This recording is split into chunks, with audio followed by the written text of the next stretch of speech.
Los enfrentamientos entre Boca y River son y serán los más importantes del fútbol sudamericano, mucho más cuando esos enfrentamientos se dan en instancias de Copa Libertadores. Si bien los dos equipos más grandes de América se enfrentaron varias veces, cada uno se vive como si fuera el último. El fútbol sudamericano tiene innumerables hechos insólitos, duelos picantes en todas las épocas. Pero lo que sucedió aquella oscura noche de 2004 marcó un antes y un después para los protagonistas. ¿Qué pasó aquella noche del 10 de junio en la Bombonera? Ninguno soñaba aún con una final de Copa Libertadores mano a mano. Por eso, la instancia de semifinal atesoró una dimensión única hasta el momento. El equipo de Carlos Bianchi ya había ganado 3 copas desde el 2000, año en el que también se habían enfrentado, pero en cuartos de final. River, por su parte, sumaba éxitos en el torneo local, pero en lo internacional venía con cuentas pendientes. Había mucha tensión, nervios y emoción. El ambiente se cortaba con cuchillo. Cada roce encubría más o menos la mala intención. El equipo de Boca formaba con Abondancieri, José María Calvo, Rolando Schiavi, Nicolás Burdizo, Clemente Rodríguez, Javier Villarreal, Alfredo Cassini, Miguel Caneo, Fabián Vargas, Guillermo Barros Esqueloto y Antonio Barijo. Del otro lado se encontraban Germán Lux, Ariel Garcés, Horacio Ameli, Eduardo Tucio, Ricardo Rojas, Javier Mascherano, Claudio Usain, Luis González, Marcelo Gallardo, Fernando Cabenagui y Maxi López. Comenzaba el partido y a los 27 minutos del primer tiempo, Boca ya ganaba 1-0 con gol de Schiavi de cabeza. El ambiente se empezaba a picar instantes después del gol de Boca. Cassini le quitó la pelota a Gallardo y el muñeco le tiró una patada de atrás. El volante de Boca lo fue a increpar.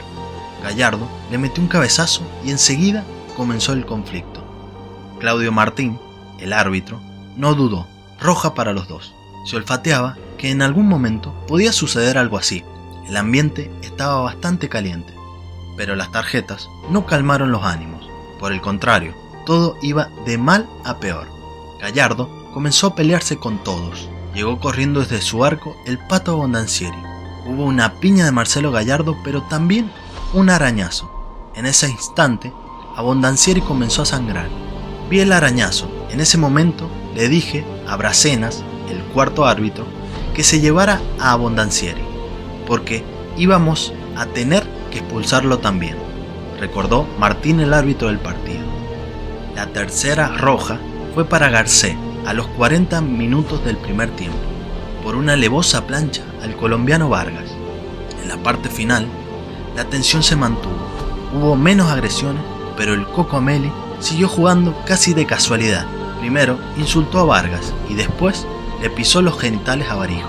Boca ganó 1-0 y una semana después, en el Monumental, sin los 3 expulsados que recibieron 2 fechas de sanción, logró el pasaporte a la final al vencer en la serie de penales 5-4, tras perder en los 90 2-1. Ese también fue un duelo picante. El Pato, 16 años más tarde, volvió a hablar de lo sucedido esa noche. Lo más llamativo fue que yo traté de comunicarme con Marcelo. Me he informado para saber cómo era Gallardo como persona, pero no tengo nada que decir ni tampoco guardo rencor. El que salió perdiendo aquella vez fue él, porque no jugó el partido siguiente y fue mejor para nosotros, recordó. Además, Abondancieri contó la insólita consecuencia que tuvo esa pelea. Por ese tema, ni siquiera pudimos terminar de grabar una publicidad que estábamos haciendo juntos.